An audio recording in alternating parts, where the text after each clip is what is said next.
Hello' everyone, আজি আমি আলোচনা কৰিম ক্লাছ 5-ৰ অসমীয়া পাঠ্যপুথিত থকা পাঠ 1 অসম আমাৰ ৰূপহী। তোমালোকে ক্লাছটো স্কিপ নকৰাকৈ শেষলৈকে চাই থাকিবা, কাৰণ 1 নম্বৰ পাঠৰ ক্ৰিয়াকলাপত থকা গোটেইখিনি প্ৰশ্নৰ উত্তৰ অতি সুন্দৰকৈ আলোচনা কৰা হৈছে আৰু উত্তৰবোৰ একেবাৰে চুটিকৈ লিখি দিয়া হৈছে। চ' এতিয়া তোমালোকৰ ক্ৰিয়াকলাপৰ প্ৰথমত দিয়া আছে ক পাঠভিত্তিক ক্ৰিয়া।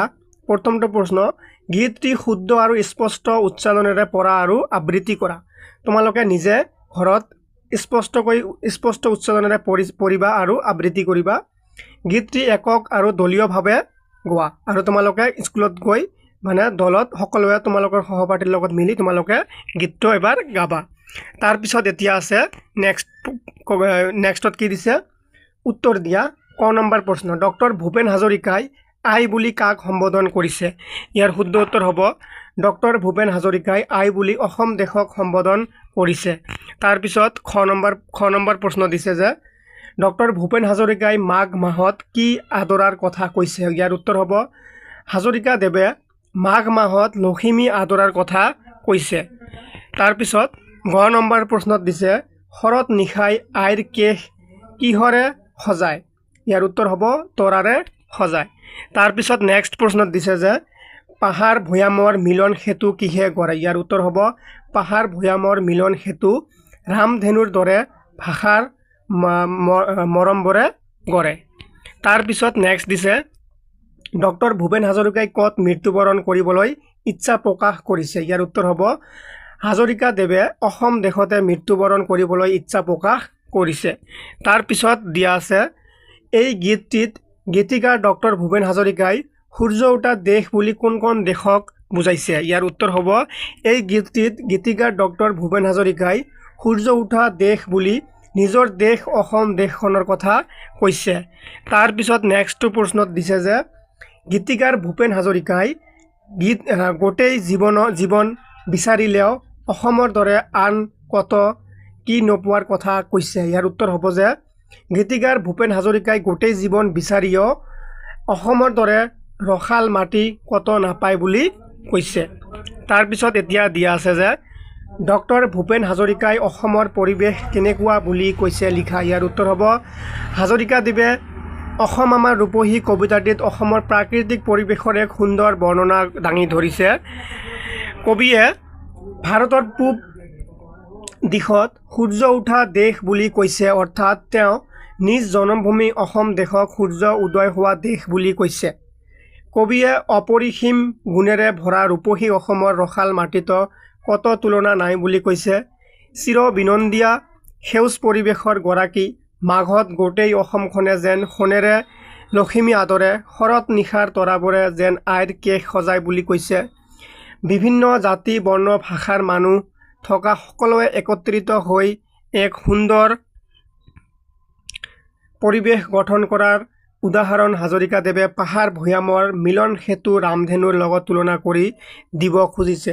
শেষত এই অসমত জন্ম হৈ এই অসমতে মৃত্যুবৰণ কৰাৰ ইচ্ছা প্ৰকাশ কৰিছে।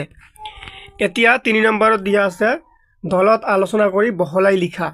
প্ৰশ্নটো কি, ৰামধেনু কি আৰু ৰামধেনুৰ দৰে পাহাৰ ভৈয়াম একে কৰা মানে কি?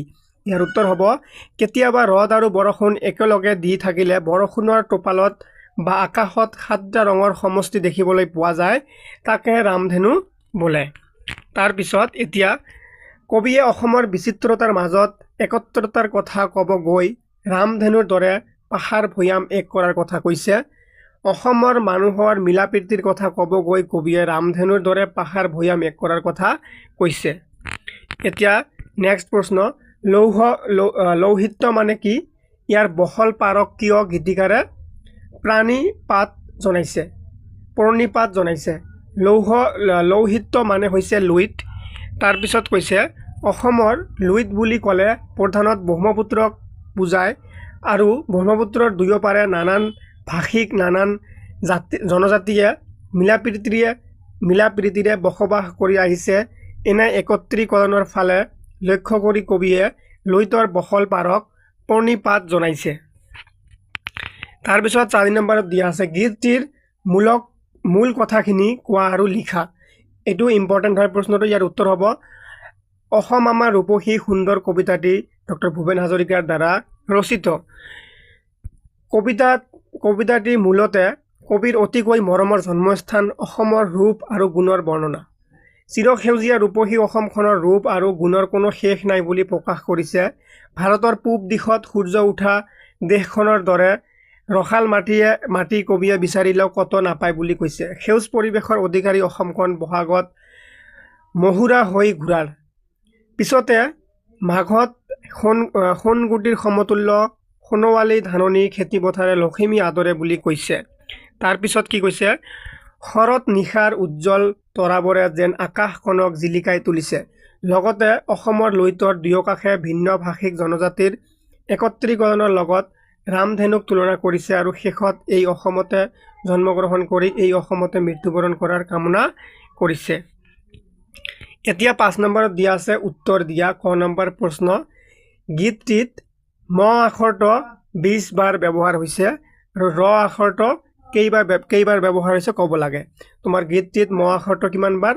20 বাৰ ব্যৱহাৰ হৈছে, কিন্তু এই ৰ আখৰটো কিমান বাৰ ব্যৱহাৰ হৈছে? শুদ্ধ উত্তৰ হ'ব যে গীতটিত ৰ আখৰটো 49 বাৰ ব্যৱহাৰ হৈছে। মনত ৰাখিবা 49 বাৰ ব্যৱহাৰ হৈছে। তাৰপিছত খ নম্বৰ প্ৰশ্ন দিছে গীতটিত আকাৰ স্বৰ চিহ্নটো 40 বাৰ ব্যৱহাৰ কৰা হৈছে। ইয়াত কোনটো কাৰ স্বৰ চিহ্ন এবাৰো ব্যৱহাৰ হোৱা নাই? গীতটিত ৰিকাৰটো এবাৰো ব্যৱহাৰ হোৱা নাই। এই স্বৰ চিহ্নটো এবাৰো ব্যৱহাৰ হোৱা নাই। তাৰপিছত এতিয়া নেক্সট প্ৰশ্নত কৈছে এইটো গ নম্বৰটো। গ নম্বৰ প্ৰশ্নত কৈছে যে গীতটিত থকা ৰ আৰু ৰেৰে শেষ হোৱা শব্দবোৰ লিখা। যেনেকৈ ৰৰ এটা শব্দ লিখি দিছে আমাৰ। ইয়াত তোমালোকে ইয়াত এটা আখৰ লিখি এটা শব্দ বনাব লাগিব যোনটো ৰৰে শেষ হয়। ইয়াত এটা আখৰ লিখি এটা শব্দ বনাব লাগিব এইবোৰ ৰেৰে শেষ হয় আৰু এইবোৰ কি ৰে শেষ হয়। প্ৰশ্নত কি কৈছে? ৰ আৰু ৰেৰে শেষ হোৱা শব্দবোৰ লিখা।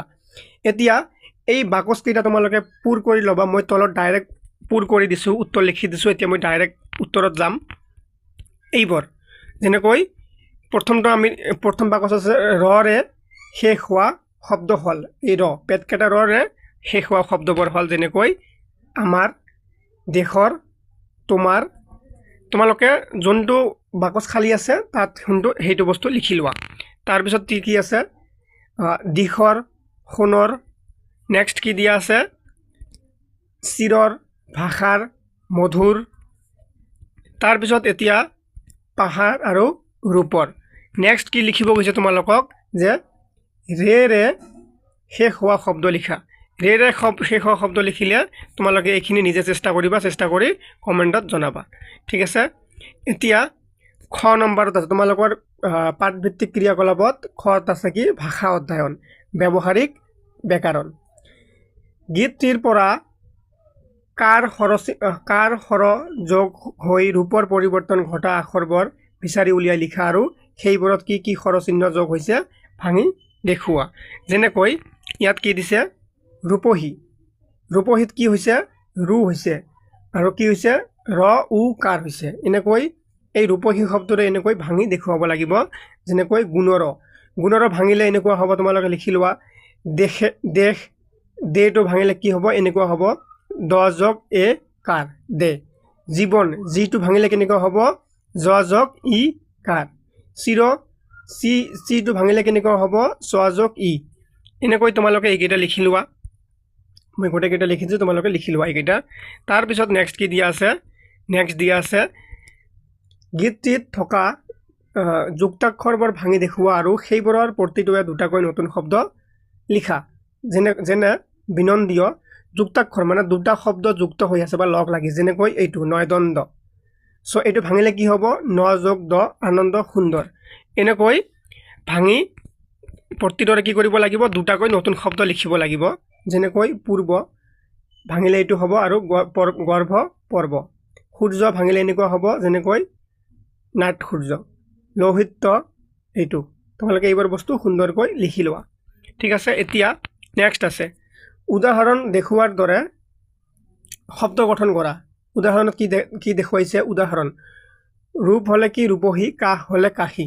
এতিয়া কপাহ হ'লে তেন্তে কি হ'ব কপাহী হ'ব চেনেহ হ'লে চেনেহী হ'ব বাঁহ হ'লে বাঁহী হ'ব ঠিক আছে তাৰপিছত খ নম্বৰত দিছে কি উদাহৰণ দিছে যে ৰসাল তেন্তে নোম হ'লে কি হ'ব নোমাল জীৱ হ'লে জীপাল তেজ হ'লে তেজাল কোব হ'লে কোবাল এনেকৈ তোমালোকে এইবোৰ বস্তু কিতাপত কাঠ পেঞ্চিলেৰে লিখি লোৱা তাৰপিছত গ নম্বৰত দিছে উদাহৰণ সোণ হ'লে সোণালী হয় তেন্তে কি হ'ব ৰং হ'লে ৰঙালী জোন হ'লে জোনালী ৰূপ হ'লে ৰূপালী ভোগ হ'লে ভোগালী তাৰপিছত ঘ নম্বৰত দিছে উদাহৰণ বিনন্দীয়া চহৰ হ'লে চহৰীয়া দুখীয়া নিয়মীয়া নগৰ হ'লে কি হ'ব নগৰীয়া এই উত্তৰবোৰ তোমালোকে কিতাপত কাঠ পেঞ্চিলেৰে লিখি লোৱা তাৰপিছত দলগতভাৱে আলোচনা কৰি একে অৰ্থ প্ৰকাশ কৰা শব্দ সমাৰ্থক লিখা উদাহৰণ সূৰ্য বেলি ৰবি ভাস্কৰ তপন ভানু অৰুণ দিবাকৰ দিনমণি এইবোৰ কি সমাৰ্থক শব্দ অৰ্থাৎ অৰ্থটো একে হ'ব লাগিব সেনেকুৱা শব্দ তোমালোকে লিখিব লাগিব যেনেকৈ পদুম পদ্ম কমল তিনিওটাৰ অৰ্থ একে কিন্তু শব্দবিলাক বেলেগ ঘৰ গৃহ ভৱন আলয় আৱাস নিলয় এই গোটেইকেইটা শব্দৰ অৰ্থ একেই হয় আকাশ স্বৰ্গ গগন বায়ু বতাহ পৱন স্নায়ু শূন্য অম্বৰ নীলিমা পৃথিৱী ধৰণী ধৰিত্ৰী ধৰা বসুমতী মেদিনী তাৰপিছত নেক্সট কৈছে তলৰ শব্দবোৰৰ বিপৰীত অৰ্থ প্ৰকাশক শব্দবোৰ গীতটিত আছে তাৰ পৰা বিচাৰি উলিয়াই লিখা যেনেকৈ বিপৰীত অৰ্থ মানে শব্দৰ ওলোটাটো লিখিব লাগে আৰম্ভণি হ'লে শেষ হ'ব এইবোৰ তোমালোকে গীতৰ পৰা উলিয়াই অৰ্থ লিখিব লাগিব অৰ্থাৎ বিপৰীত শব্দৰ অৰ্থ লিখিব লাগিব যেনেকৈ বিচ্ছেদৰ বিপৰীত শব্দটো তোমালোকে কবিতাৰ পৰা উলিয়াই লিখিব লাগিব যেনেকৈ মিলন নিৰস ৰসাল কুৰূপা ৰূপা ঠেক বহল অনাদাৰ আদৰ দিৱস ৰাতি পশ্চিম পূব তাৰপিছত তলৰ অংশ দুটা আস্থানি মিলোৱা যি চিত্ৰ আঁকে চিত্ৰকাৰ যি ৰসেৰে পৰিপূৰ্ণ ৰসাল মই ডাইৰেক্ট উত্তৰ কৰি দিছোঁ তোমালোকে এনেকৈ মিলাই লিবা ঠিক আছে এনেকৈ তোমালোকে মিলাই ল'বা মই ডাইৰেক্ট উত্তৰ কৰি দিছোঁ যোনটোৰ লগত যোনটো মিলে যেনেকৈ চিত্ৰ আঁকে তাক কি কয় চিত্ৰকাৰ বুলি কোৱা হয় যি ৰসেৰে পৰিপূৰ্ণ ৰসাল যি সোণৰ নিচিনা বৰণ সোণালী যি গীত লিখে গীতিকাৰ তলৰ শব্দবোৰেৰে বাক্য সজা যেনেকৈ অলেখ ৰাতি আকাশত অলেখ তৰা ওলায় আদৰ ঘৰত আলহী আহিলে আদৰ চাদৰ কৰা হয় পৰিৱেশ আমাৰ চাৰিওফালৰ পৰিৱেশটো বৰ সুন্দৰ সমাৱেশ সভাখনত অনেক মানুহৰ সমাৱেশ ঘটিল বিনন্দীয়া অসমৰ সেউজ পৰিৱেশ চিৰ বিনন্দীয়া এনেকৈ তোমালোকৰ পাঠত থকা ক্ৰিয়াকলাপৰ যিমানখিনি গুৰুত্বপূৰ্ণ প্ৰশ্ন আছে আমি গোটেইখিনি আলোচনা কৰা হৈ গ'ল আশা কৰিছোঁ তোমালোকে ক্লাছটো বুজি পাইছা লাইক কমেণ্ট কৰি শ্বেয়াৰ কৰি দিবা আৰু ৰাইমনা ক্লাছেছ ইউটিউব চেনেলটো ছাবস্ক্ৰাইব কৰিবলৈ নাপাহৰিবা ধন্যবাদ সকলোকে